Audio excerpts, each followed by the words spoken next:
I survived 4 Burger King horror stories and lived to tell.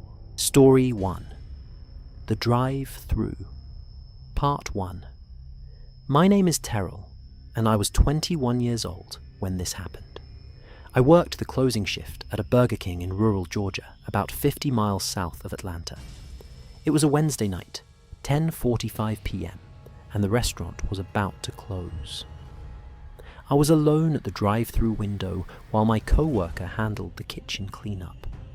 A car pulled up to place an order. The voice through the speaker was strange, distorted, like someone speaking through a voice changer. When the car reached my window, the driver was wearing a mask, and he was pointing a gun at my face. Subscribe now and leave a comment below, because what happened in the next 10 minutes almost cost me my life. Part 2. The Burger King where I worked was on a quiet stretch of highway between 2 small towns. During the day we served truckers, travelers, and locals grabbing quick meals. At night, things slowed down considerably. We closed at 11 on weeknights. By 10:30 we rarely saw any customers. The routine was simple. Serve the last few cars, clean up, count the registers, and lock up by 11:30. I had been working there for about 14 months. The job was fine. Regular hours, free meals, co-workers who made the late shifts bearable. That Wednesday had been dead.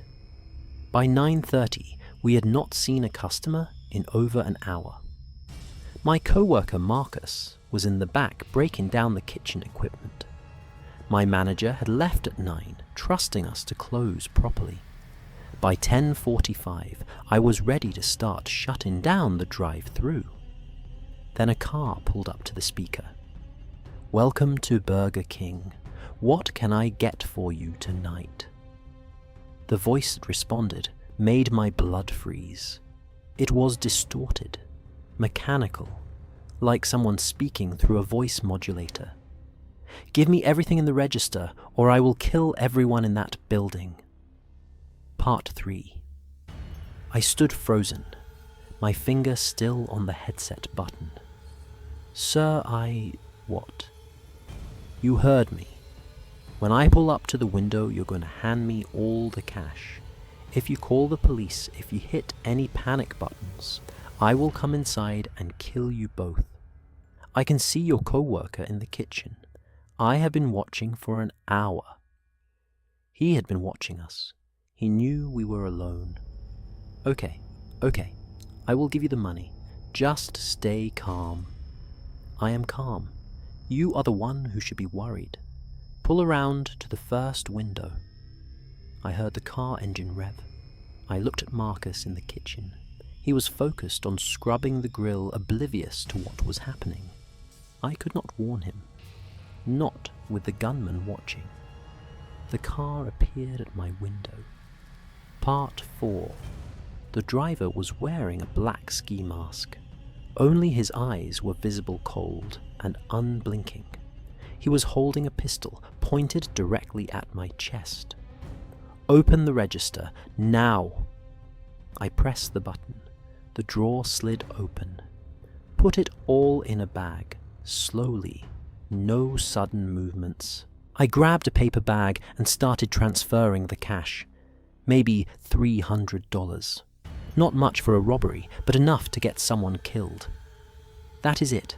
That is everything. Now the safe. I do not have the combination. Only the manager has it. He cocked the gun.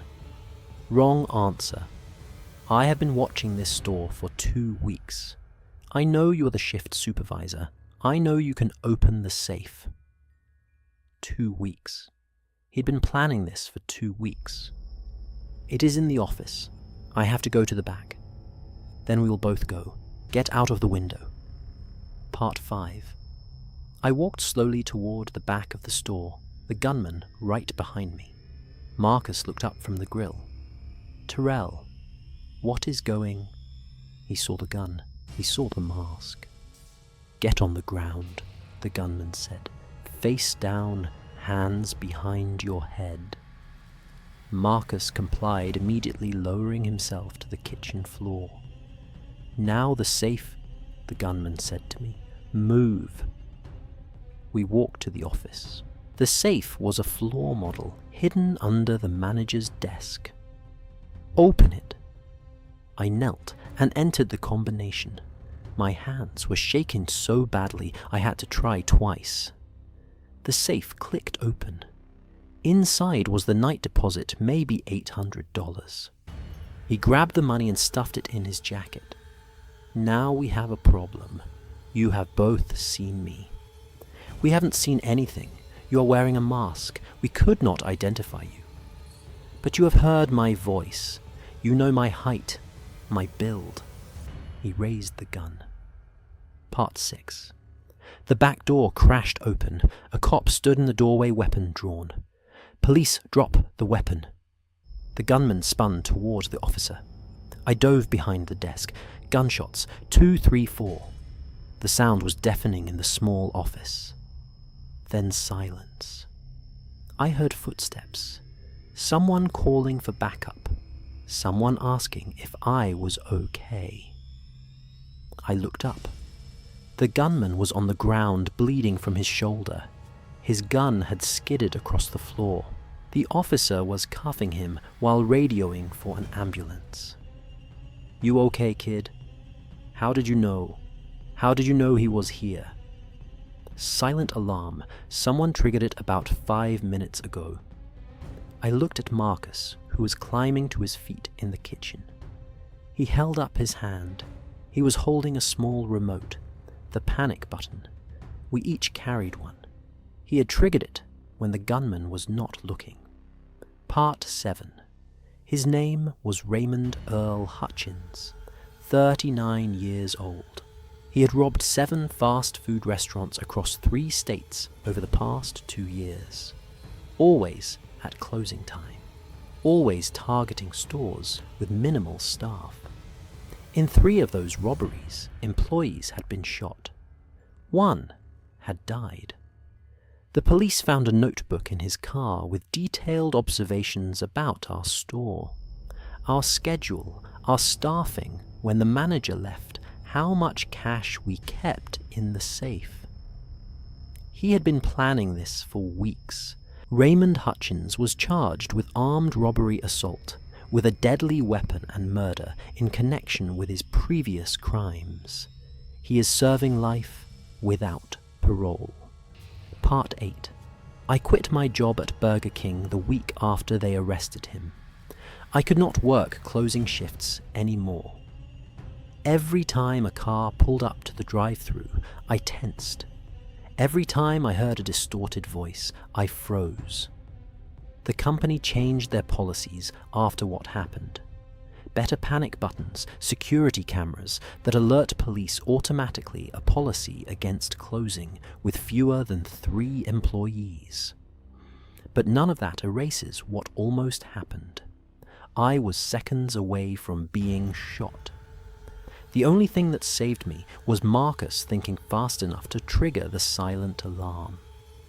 If he had not been paying attention, if the police had arrived a minute later, if the gunman had checked us for panic buttons. I do not like to think about what would have happened. If you work late shifts at fast food restaurants, please be careful. Know where the panic buttons are. Watch out for your co-workers. Never assume you are safe just because you are at work. Because predators study their targets. They learn schedules and routines. And they count on you being alone. Story 2. The Parking Lot. Part 1.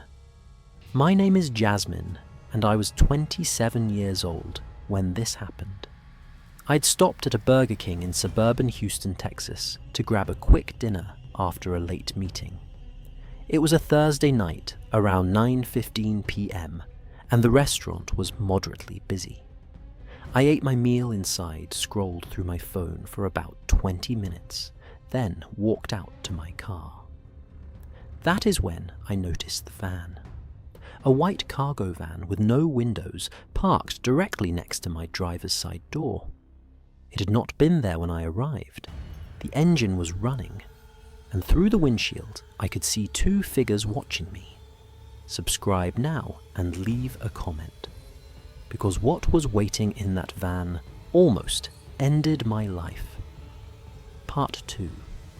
The Burger King was on a busy commercial strip surrounded by gas stations and shopping centres.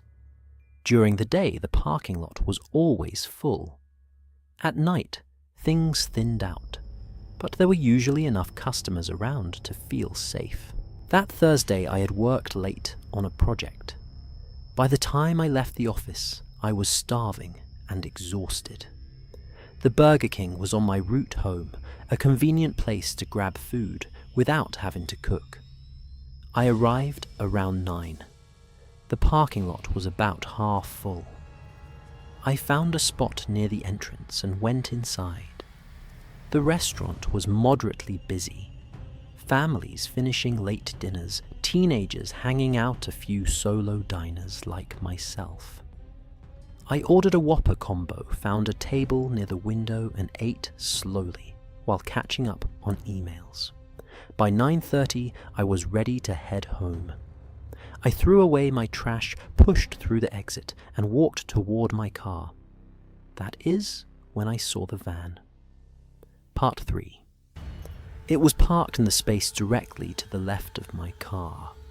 A white cargo van with no windows on the sides. The space had been empty when I parked. I was certain. The engine was running. I could hear the low rumble from across the parking row. Through the tinted windshield, I could make out two figures. Neither was moving. They were just sitting there, watching me. The positioning was deliberate. The van was so close to my driver's door that I would have to squeeze between the vehicles to get in. Anyone standing in that gap would be completely hidden from view. I stopped walking about 40 feet from my car. I looked around the parking lot. A few other cars, but no people in sight. The restaurant windows were behind me, but the angle was wrong. No one inside could see the space between my car and the van. I pulled up my phone. Part 4. 911. What is your emergency? I am at the Burger King on Westheimer Road. There is a van parked next to my car. It was not there when I went in. The engine is running and two people are inside watching me. Can you describe the vehicle? White cargo van, no side windows. I cannot see the license plate from here. Officers are being dispatched. Can you get to a safe location? I started backing towards the restaurant entrance. The van's side door slid open. A man stepped out. Large, wearing a dark hoodie with the hood pulled up.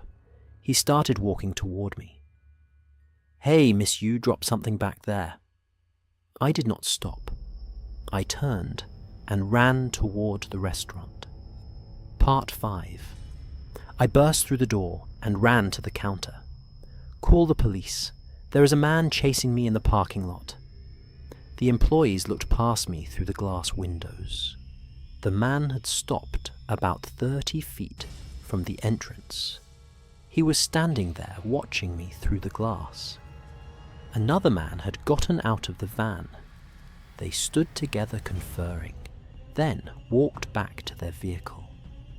The van backed out of the parking space and headed toward the lot exit. But they did not leave. They pulled into a spot at the far end of the lot. Engine still running, waiting. "They are not leaving," I said. "They are just sitting there." The manager was already on the phone with 911. We watched the van through the windows, waiting for the police. Part 6. Officers arrived within 8 minutes. The moment the patrol car turned into the lot, the van started moving. It pulled out of the parking spot and headed for the exit. The patrol car intercepted it, blocking the only way out. Both men were detained while officers searched the vehicle. What they found confirmed everything I had feared. Rope, tape, zip ties, a mattress in the back of the van, and photographs. Pictures of women at various restaurants and shopping centers across the Houston area. Close-ups of faces, license plates, car makes, and models. My photograph was in the collection. They had taken it while I was eating inside the restaurant. They had been planning to grab me when I walked to my car. Part 7. Their names were Carl Eugene Patterson and Vernon Wayne Hobbs, both in their late 40s, both with extensive criminal histories. The police connected them to 3 disappearances in the Houston area over the past 18 months. Young women all abducted from parking lots at restaurants and shopping centers, all targeted while eating alone at night. 2 bodies were found on property owned by Carl Patterson's family. The 3rd victim has never been recovered. Carl Patterson and Vernon Hobbs were convicted of kidnapping and murder. They are serving life sentences without parole. Part 8. I think about that night constantly. The van appearing next to my car.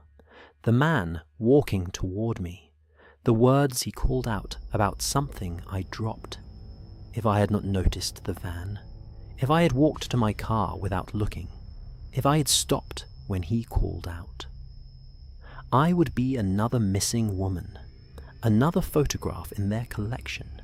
Another body buried on some rural property. I do not eat alone at restaurants anymore.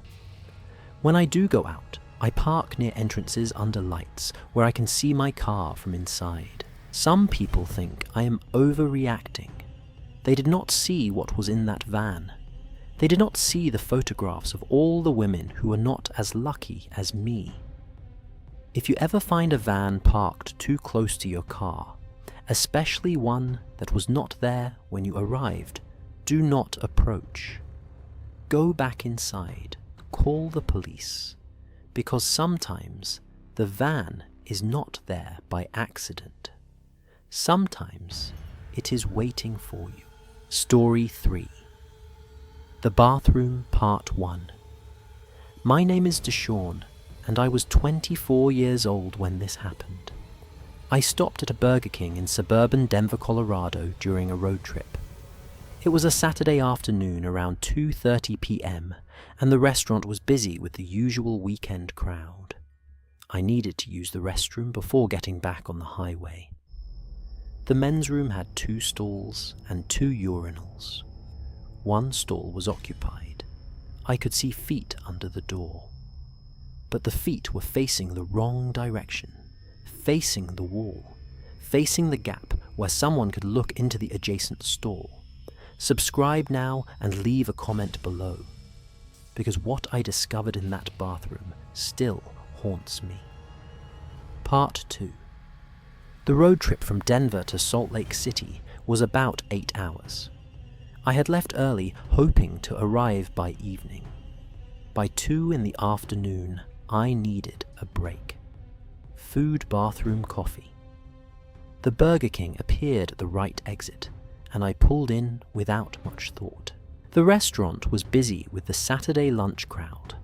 Families with kids, couples grabbing a quick meal, solo travelers like myself. I ordered a combo meal, ate quickly at a table near the window, then headed to the restroom before getting back on the road. The men's room was at the back of the restaurant, down a short hallway past the soda fountain. I pushed open the door and stepped inside. The bathroom was standard. 2 stalls on the right, 2 urinals on the left. A single sink with a cloudy mirror above it. One stall was occupied. I could see feet under the door. Work boots scuffed and dirty. But something was wrong. Part 3. The feet were facing the back wall, not the door. In a normal bathroom stall, you sit facing the door. Your feet point forward or to the sides. These feet were pointing at the partition between the stalls. The person inside was standing, not sitting, facing the wall, facing the gap at the top of the partition, facing the adjacent stall. The adjacent stall that was empty right now. I froze, processing what I was seeing. He was not using the bathroom. He was waiting for someone to use the stall next to him. Someone he could watch through the gap. I backed toward the door. Through the gap between the stall door and the frame, I could see movement, a shift in position. He knew I was there. Occupied, a voice said from inside. Male, flat, emotionless. Part 4. I know what you are doing, I said. I am getting the manager. Silence. Then scrambling sounds. The feet disappeared from view. The stall door burst open. A man emerged, maybe 50, with a thin face and eyes that seemed to look right through me. He was holding a phone. The camera was pointed at me. He pushed past me and ran for the bathroom door. I grabbed his arm. You are not going anywhere. He twisted, trying to break free. The phone clattered to the floor. We struggled in the bathroom, knocking against the sinks, the walls. Let go of me. I held on, shouting for help. Someone call the police. There is a man in here filming people. Part 5. A Burger King employee appeared in the doorway. What is going on? This guy was standing on the toilet filming into the next stall. Call the police. The man made one more attempt to break free. He elbowed me in the ribs hard enough to make me loosen my grip. He bolted for the door. The employee stepped aside, too surprised to react. The man ran through the restaurant, past the customers, toward the exit. But another customer, a large man in a construction vest, had heard the commotion. He stepped into the runner's path. The impact was like a linebacker tackle. They both went down hard, the construction worker pinning the runner to the floor. Someone get some rope or something. This guy is not going anywhere. Part 6. The police arrived within 10 minutes. They arrested the man and confiscated his phone. What they found made everyone sick. If you use public restrooms, please pay attention. Check the stalls. Look for anything that seems out of place.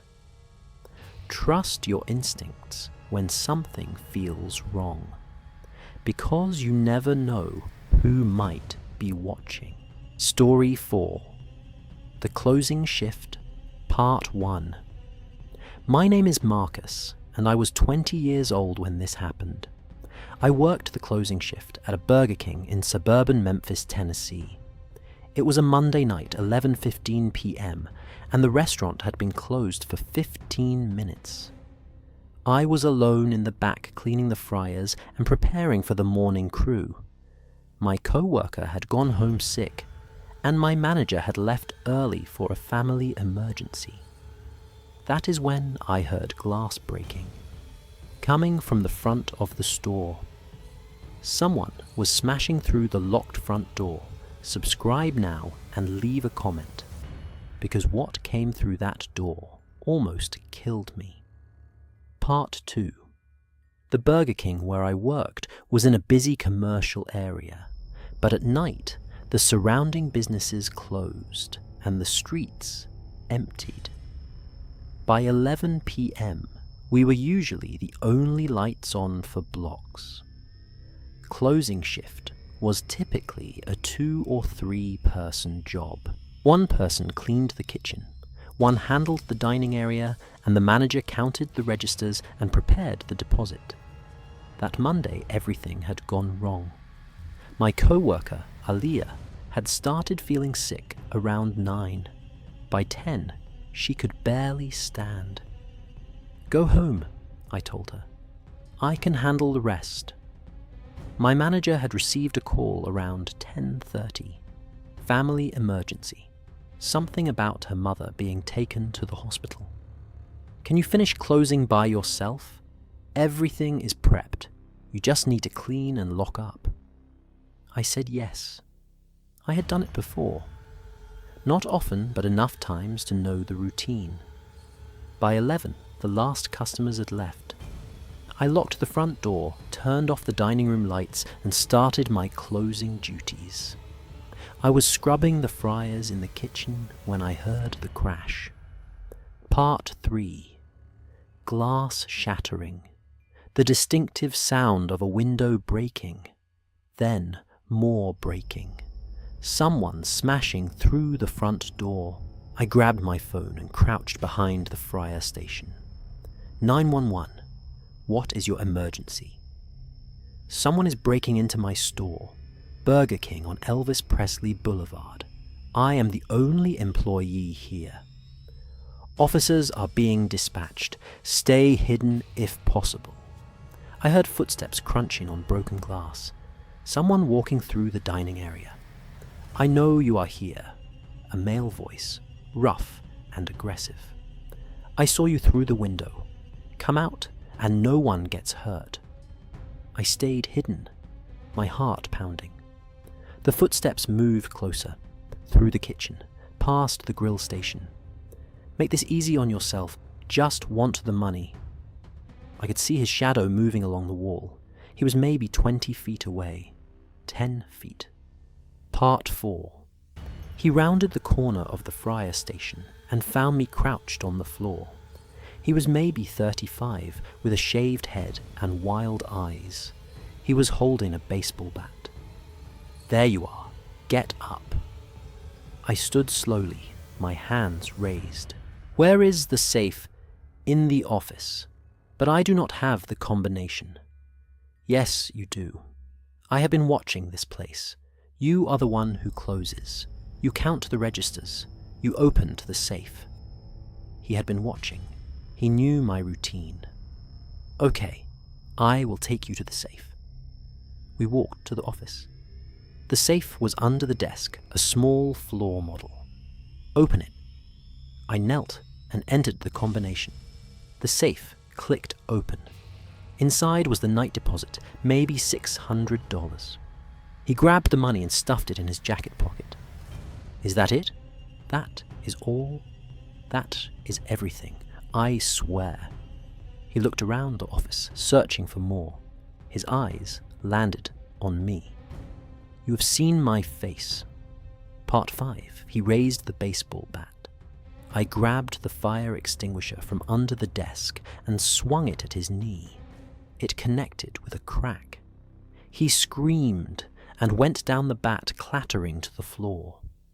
I ran. Through the office, through the kitchen, toward the back door. The door that led to the alley behind the store. I hit the push bar and burst into the night air. The alley was dark, lit only by a single security light at the far end. I ran toward the light, toward the main street. Behind me, I heard the back door crash open. He was following, limping, but determined. You are going to pay for that. I could hear his uneven footsteps gaining on me. The end of the alley was 40 feet away. 30. I saw headlights, a car passing on the main street. I ran faster. Part 6. I burst out of the alley and into the street. A car swerved to avoid hitting me, horn blaring. I ran to the driver's window, pounding on the glass. Help, someone is chasing me. Call the police.